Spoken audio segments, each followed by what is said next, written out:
Yuan John, famously known as Kiniki or K4, was the name on everyone's lips in Benue State University around 2002.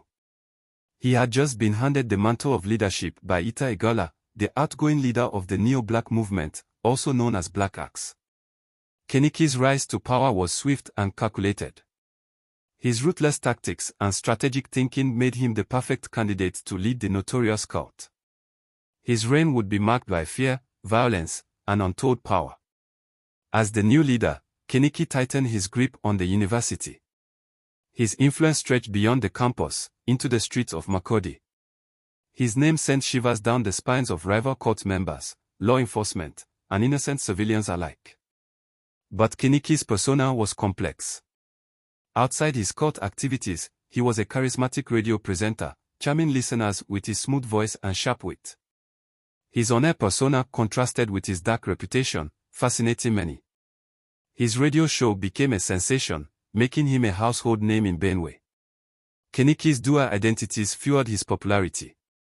His cult followers saw him as invincible, while his radio listeners admired his intelligence and charm. He expertly navigated both worlds, using his media influence to further his confraternity agenda.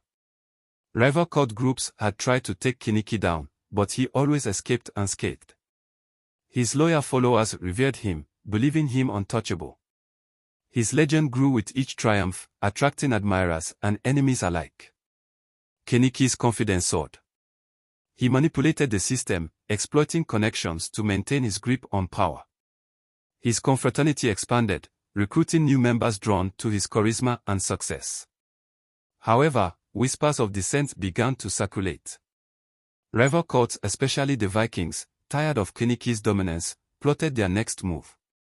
The stage was set for a bloody showdown. Kiniki's notorious reign had reached a boiling point. The Viking cult group had been hunting him for months, but he always managed to evade capture. His name was synonymous with fear, and his exploits had earned him a spot on the wanted list.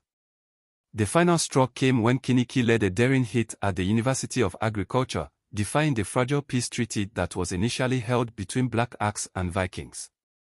2 Viking members known as Duke, Poto, and 1 innocent student fell victim to Kiniki's ruthless ambush in University of Agriculture. The peace talks had been a sham, and Kiniki's refusal to comply with the terms had sealed his fate. The Vikings vowed to make him pay for his treachery. They swore within themselves to make sure Kiniki never saw sunset tomorrow. That fateful day, Kiniki walked out of his lecture hall, unaware of the danger lurking nearby. His fellow students surrounded him, oblivious to the impending doom. Suddenly, a chilling voice echoed through the crowd, "Kiniki." Kiniki turned, responding to the call, and in that instant, his fate was sealed. A hail of bullets rained down on him, and a single shot to the head ended his life. The lecture hall erupted into chaos as students screamed and scattered. Kiniki's lifeless body slumped to the ground, his eyes frozen in shock. The perpetrators fled, disappearing into the crowded campus. Their mission was accomplished. Kiniki, the notorious K4, was no more.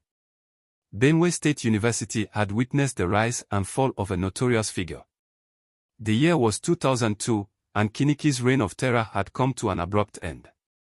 The news of Kiniki's demise spread like wildfire, sending shockwaves through the confraternity world in Makurdi. His loyal axemen mourned the loss of their leader, while his enemies celebrated their victory.